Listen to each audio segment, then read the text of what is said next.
Great. We're going to go ahead and get started and get Mr. Thomas Caves with the he's a policy development analyst at the SBI. He's going to talk about grant writing. We're going to get him to go ahead and start. A little bit later this morning, I'm going to go over some stuff that we went over in the board meeting and also announce the new, what the dates are for the next conference, for the spring conference, and where we're going to have it, and some other things. But I'll go ahead and turn it over to Mr. Caves. Okay. Thank you, sir, for coming. Thank you, Lee. Thank you very much. Really happy to be here today. Sorry I couldn't get here yesterday. Boss wanted a meeting. I went. I do have one little quick survey to give you before we get started. This is a survey to determine whether or not your staff is happy with their salary. So this is important stuff. Automated salary review, your salary adjustment will depend on your answer. So everybody get ready. You ask your staff, are you satisfied with your current salary? And if they say no, they just click on the no. Say, whoa, wait a minute, now I got to go, oh, wait, whoa, wait, whoa, whoa, whoa, whoa, whoa, whoa. Well, I guess I'll click on yes. Good, now go back to work. Excellent. Send to HR. Your salary will be reviewed again next year. So that's a good wake-up call there. What I'd like to do is talk about current opportunities that are available coming up shortly first, and then go through some PowerPoint slides. I'm not going to kill you with PowerPoint. But the PowerPoint slides that I am going to share with you, I'm presenting at ICP in a couple weeks in Orlando. And so this is a sneak peek for the presentation that I'm giving at ICP later this month. But before we get to that, I want to talk about the Governor's Crime Commission. Everybody heard of the Governor's Crime Commission? Governor's Crime Commission accepts federal money from the U.S. Department of Justice and then distributes the money, usually through competitive grant application solicitations, according to their priorities. The Governor's Crime Commission has 3 committees. One committee is the Criminal Justice Systems Improvement. In my days as the Highway Patrol's grant writer, we called that the committee that funds toys, cameras, radars, equipment, any kind of IT upgrade and that sort of thing. And the Governor's Crime Commission is funding $15,000 block grants to local law enforcement agencies in the 2015 cycle. So let me go to the Governor's Crime Commission's website and just show you a couple things. This is just ncdps.gov. Hey, there's our SBI director, B.W. Collier. There's a link down here for all the entities within DPS. The SBI is now one of them, but let's go to the Governor's Crime Commission link here. And this is just some basic information about the Crime Commission. I'm going to go to grants planning, and then 2015 funding priorities. And here are the 3 committees. Criminal Justice Improvement funding, that's the one I talked about. They also have a separate committee that funds crime victim services, counseling, and that sort of thing. And then they have a separate committee that funds juvenile justice issues, and that covers everything from counseling and therapy for the juveniles to security enhancements and tech upgrades for the Division of Adult Correction and Juvenile Justice within DPS. So if we go to this funding priority, figures.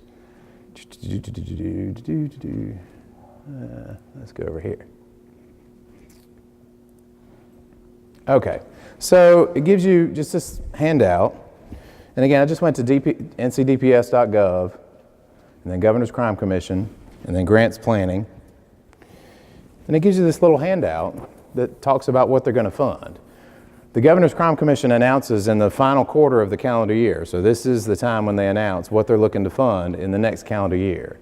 And that's really important because the only things that they'll fund are on this list. Okay? And so the very first thing that this committee is going to fund, radars, non-lethal weapons, weapon replacements, audio and video recording equipment for interrogations and interviews, hardware and software resources, but certainly evidence control protocols and equipment that you need would fall under that particular priority of the Criminal Justice Improvements Committee of the Governor's Crime Commission. Now they accept proposals through the end of January every year, so this is the time to get your planning done and figure out exactly, if you had a check for $15,000, what would you spend it on? This particular priority is capped at $15,000. It does say that agencies First priority in the 2015 grant cycle will be given to agencies that did not receive local law enforcement block grant funding from the Crime Commission in 2014, or that did not receive a direct allocation from US DOJ under another grant, JAG formula grant. JAG stands for Justice Assistance Grant. But if you just go to these priorities, you should read them. When I talk about grants, I like to specify, this is not a microwave you just bought at Best Buy. You do need to read what's important to the funder, the application, the funding priorities, and that sort of thing.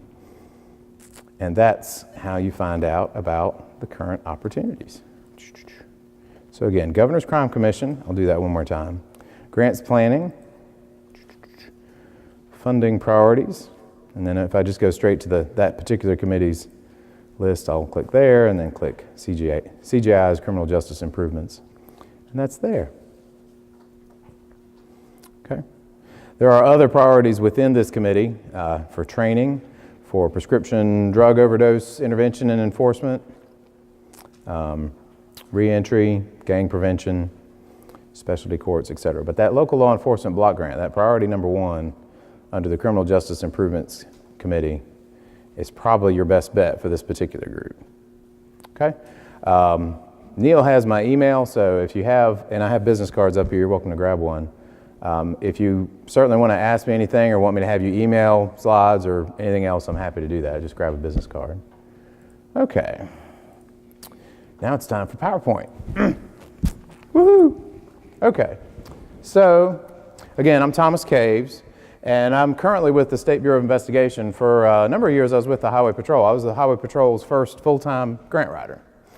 I wrote grants 10 hours a week for them while I was still in graduate school, just to have some spending money, and the grants would get funded, and they wanted me to stay, and I enjoyed working over there. And I ended up being the shepherd of the project directors. That's kind of the approach that we had. The original champion of a need would come to me. We need radars, we need a wellness program, whatever they need. We'd try to get a grant. Once the grant was funded, I'd name that person the project director. And so that's the person that signs the progress reports and the grant, and of course your chief and other folks sign it as well. But the project director is ultimately responsible for babysitting the purchases. And we all know in government, purchasing can be very hard. It's hard to stay on schedule, it's hard to stay on budget, there are a lot of moving parts. So that's a big job. But as the shepherd of the project director, I would help remind the project directors when things were coming due. I would write a draft of all the progress reports during the grant. So I took some legwork away from the project director, but would show the project director the progress reports. Does this look okay? You know, and of course they could tweak it for accuracy and that sort of thing.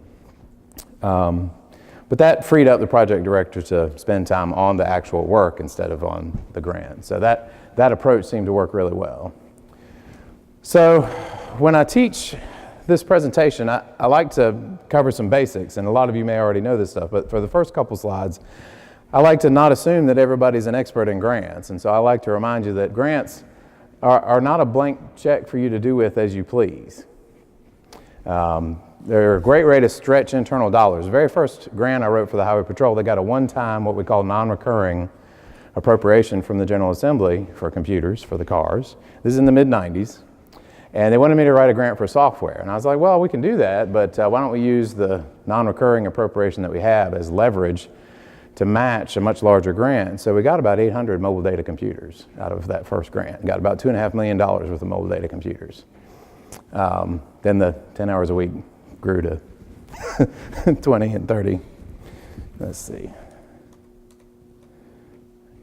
So great way to stretch internal dollars. There we go. Funding source. Any individual, doesn't have to be a government agency, supports the projects or operations of another entity. A funding source can be a federal or state or local entity. It can also be a not-for-profit foundation, family foundation. A wealthy person passes away, leaves an estate behind, doesn't want a good chunk of the estate to go to the tax man, so they create a family foundation. And the foundation funds are distributed according to the deceased's wishes, and a board of directors is appointed, and they distribute the money that way. But anyone that supports the operations of another, that's a funding source. And here are some examples. I used to work for an agency in Washington called the COPS Office. Anybody heard of the COPS Office? It's community-oriented policing services, and they give money directly to local law enforcement agencies, and that is a funding source. The Governor's Crime Commission, every state has an equivalent of our Governor's Crime Commission where they get money from the feds and then distribute it. And then I have Pfizer Pharmaceuticals up there. The Highway Patrol partnered with Pfizer Pharmaceuticals to do wellness fairs across the state for our employees.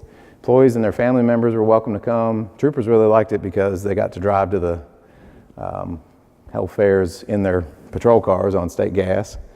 And it really turned out to be a good program because an unintended benefit that we had was we had troopers and dispatchers and leadership meeting face-to-face in an informal, casual setting. And that really did a lot of good because with our agency spread across the state, these folks don't get a lot of face time together, and so it's nice. It was really great that they got to interact that way.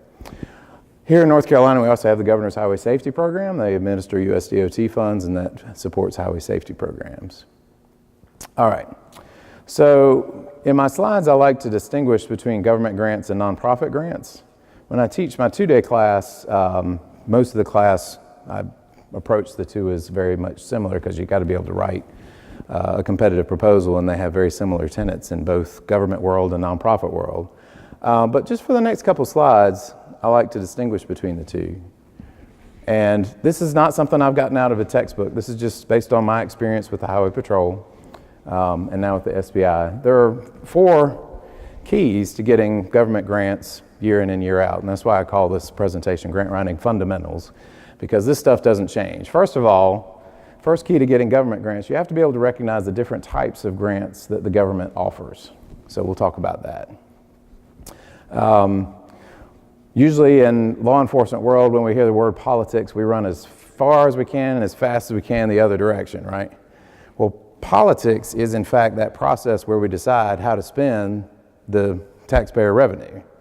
And so it is inexorably linked to which grants get funded. And so instead of running in the other direction, I encourage you to, why does it keep going backwards like that? Let's go back here.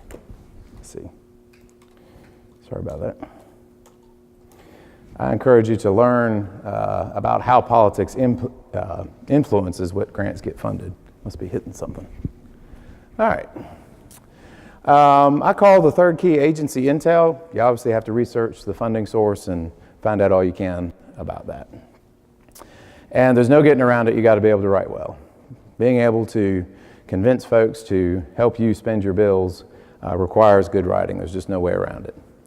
So the first key of getting government grants, different types of grant programs, we're going to talk about block grants, which are also sometimes called formula grants. We're going to talk about discretionary programs, and we're going to talk about earmarks. So with block grants, still talking about the first key of getting government grants, you, the local agencies, apply to a state agency in Raleigh. Everybody's here from North Carolina, right? There's nobody from outside North Carolina. Okay. You don't apply to Washington. You apply to the state administering agency. The governor taps a state administering agency to distribute the funds. Now with block grants, the governor and the director of a state administering agency can simply sit in a room and write checks to where they think the money needs to go. They don't have to do a competitive application process at all. But in almost every case, there is an opportunity for local agencies to weigh in and explain what it is they need. So how do I find, when I do this with a national audience, I talk about how do I find my state administering agency. And these direct links are one way to do it. Every cabinet agency, I'm talking about the federal government, every DHS is Homeland Security, DOJ is Justice, DOT is Transportation. Every cabinet agency has a website, and every website has a link for grants or funding. And if you click a couple levels down, you'll find a map of the United States.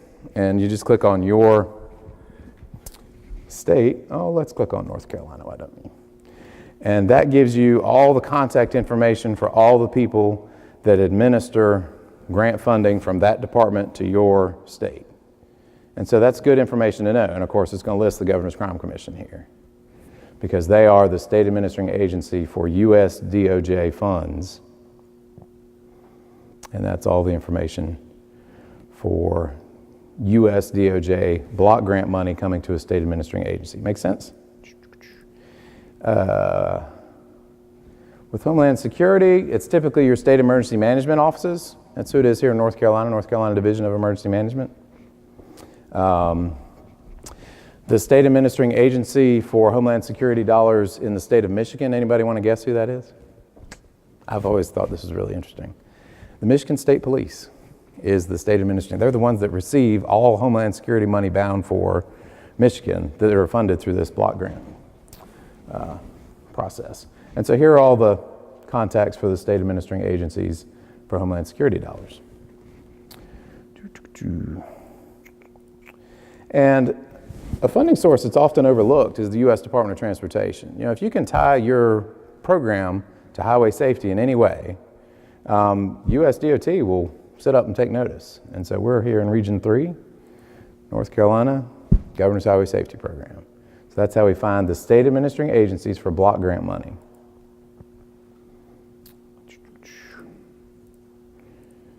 All right, now here's where grants can get really confusing.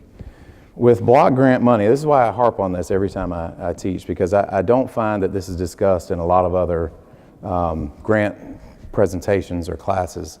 But with block grants, the state can add restrictions on how the money can be used. The feds might advertise 27 different program ways you can use DOJ money coming to your state. But your state might decide they're only going to fund 6. Because the state might decide instead of funding a little bit of money, lots of places, they want to fund fewer areas with more money. And that's just up to the governor and the state administering agency of each state.